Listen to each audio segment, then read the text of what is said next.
Hi, welcome back.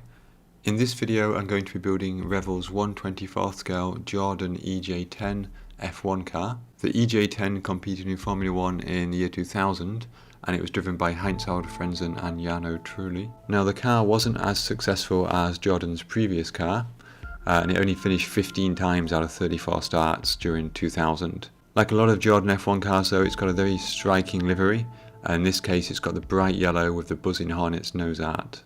As you can see here, Revell have made a number of F1 kits featuring cars from the 1990s and the early 2000s. Now these kits don't have the best reputation in terms of quality, but they are the only option for a lot of these cars unless you want to buy something much more expensive from people like Studio 27 for example. So looking inside the box, there's only 2 sprues and surprisingly few parts. Actually, unfortunately you can see that a number of these parts are broken off in the box, which is a bit annoying. So the first thing to notice is that the entire upper part of the car is in one piece. Unlike the Tamiya and the Fujimi kits, the cowl is not removable on these Revell kits, and as you can see from the instructions here, there's no engine detail either. To be honest, this isn't a terrible thing. I don't think I've ever removed the cowling from any of my Tamiya or Fujimi kits to look inside, and to be honest, being able to glue down the cowling does mean that we get a guaranteed nice fit at least. These sprues are well divided. The first one here is the yellow sprue, which contains all the body parts which will eventually be painted yellow, and the second sprue contains all of the parts which will be painted semi-gloss black to represent the carbon fibre. Being a more modern kit, this one was released in 2000, this kit does feature the Buzzin Hornets decals rather than the tobacco advertising from Benson and Hedges. This is still accurate though, because obviously in real life the car did compete with the Buzzin Hornets logos in the races where tobacco advertising was banned. So the first thing I try to do with Formula 1 kits is to put together as many of the sub-assemblies as possible where all of the parts need painting the same colour. And this just makes assembly easier because then we don't have to worry about painting the parts separately and then gluing painted parts together. Unfortunately, one of the rear suspension arms was broken when I took this out of the box, and I can't find the missing part. It's not in the sprue bag and it's not in the box either, so I'm not quite sure where that's gone. I'll need to replace that with a little bit of sheet styrene or something.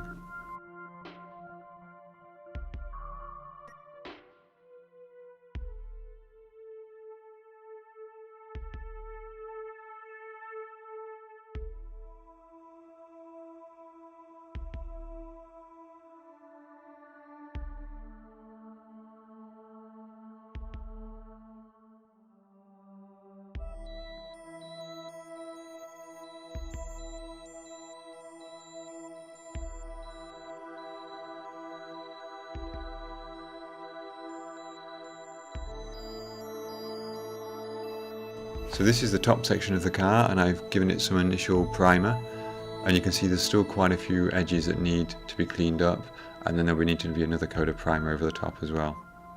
This is especially true if we look at this area here where the lower nose meets the upper nose. Lots of rough edges. So one challenge I can imagine facing is that these Hornet decals come in one piece, but they need to fit around the suspension arms, so I'm not quite sure how I'm going to approach this yet. I can't add them to the top section before assembly because they hang over onto the low section too, but I can't put the low section in place until the suspension arms are in place. So another minor challenge is these side pod panels. You can see a definite gap here where they attach to the cowling, and they can't be moved any further forward to close that gap because of the little tab that they fit into at the top. Now it would make sense if I could put these panels on the cowling now and then I could fill and sand the gap, especially since they're all going to be painted yellow anyway. But unfortunately the way the panels fit in the rear suspension arms, it means that you can't get them in place if they're already attached to the cowling. One part that I can attach now is these side panels near the radiator intakes, and these had gaps too, but these were easy to fill and sand. Another slightly strange issue that I came across was these small bits which fit at the rear of the cowling. If you fit them according to the instructions, they look fine from the outside, but when you look on the inside they actually block the tab that the side panels are supposed to fit into. You can see the tab there is covered. The solution I found for this was to rotate the parts to 180 degrees and then fit the left part on the right side and the right part on the left side.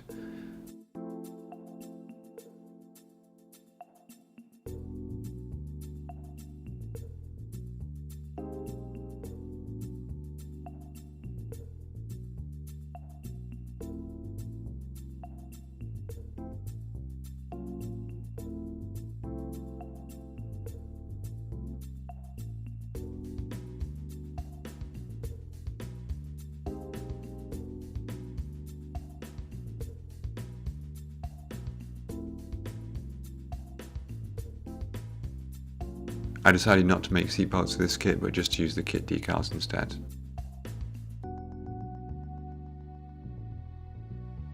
So it's hard to determine the precise colour of this car. It looks really different under different lighting conditions. Some images have it almost like a fluorescent yellow. The box art is sort of somewhere in between.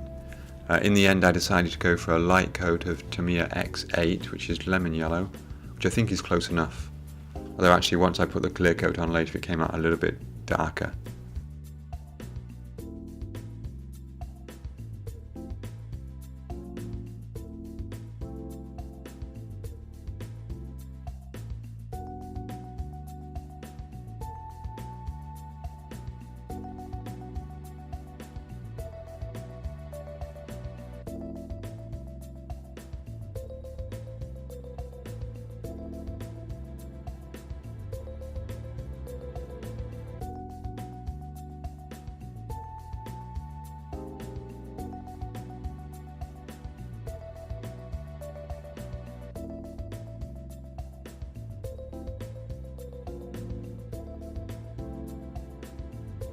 The instructions appear to have a slightly strange approach in that you glue the bottom of the nose onto the floor of the car, then you put the seat on top.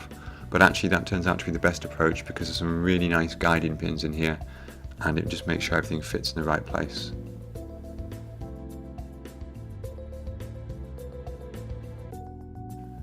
And then those side panels, now they've been painted, they need to be glued onto the floor as well. And just making sure I use tiny amounts of glue so that no glue spills out onto the painted surfaces. Adding the top cowling is quite tricky with all these parts that need to line up. We've got the suspension arms, the radiators, the nose, the side pods, so I didn't try to film that. I'm just going to jump right now to the final step. So here you can see it's glued together. I think it looks okay. As expected, there's some small gaps which need addressing, especially on the side, but apart from that I think it's gone together fairly well. Now adding the decals is one of my favourite parts of building an F1 kit. It really transforms the kit into something that looks fairly nice, into a really polished final product. So I was really quite pleased with the quality of these decals, they went down really well.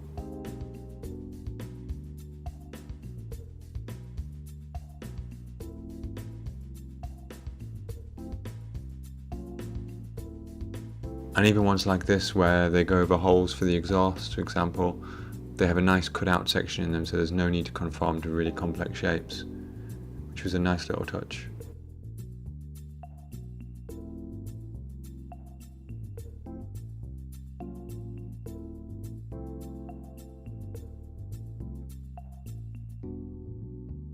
One problem I did have was this V-shaped Honda decal here. When it fits onto the vehicle, it has a gap between the adjacent black stripe, and when you look at the instructions there's no gap there. But actually if you look at the box art you'll see there is in fact a gap there, there's supposed to be a gap there. So as expected, these Hornet decals on the nose caused a little bit of a problem. It was obvious there was no way to get them around the suspension arms easily. So what I did ultimately was I cut the decal in two.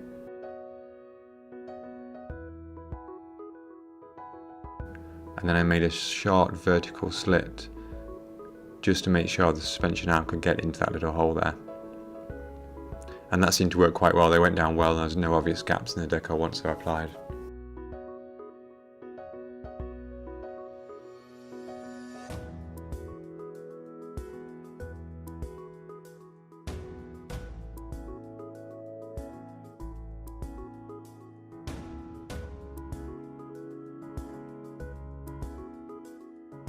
These inner wheel decals are my least favourite thing in all of F1 model kits.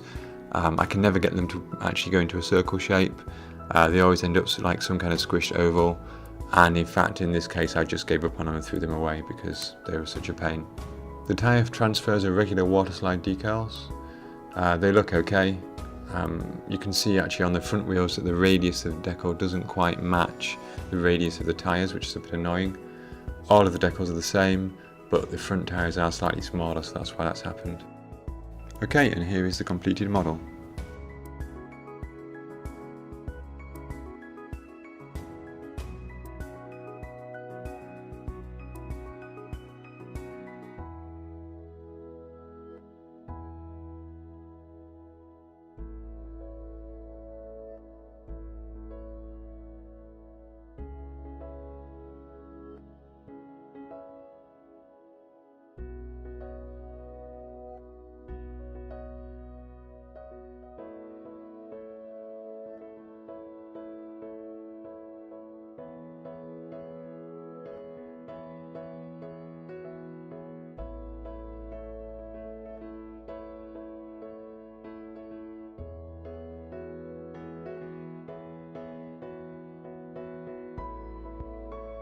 Overall, I'm really quite pleased with this result.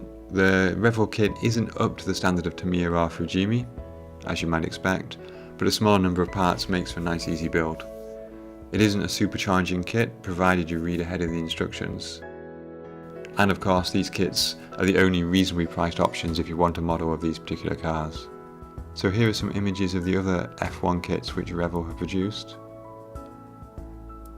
Most of these are no longer produced, although actually the Benetton B194 was recently re-released, but you can find them regularly on eBay. So as always, thank you for watching. I have lots of F1 kits in my stash, so if you'd like to see one of these built in a future video, please do hit like and leave a comment below. And here is a preview of some of my future videos.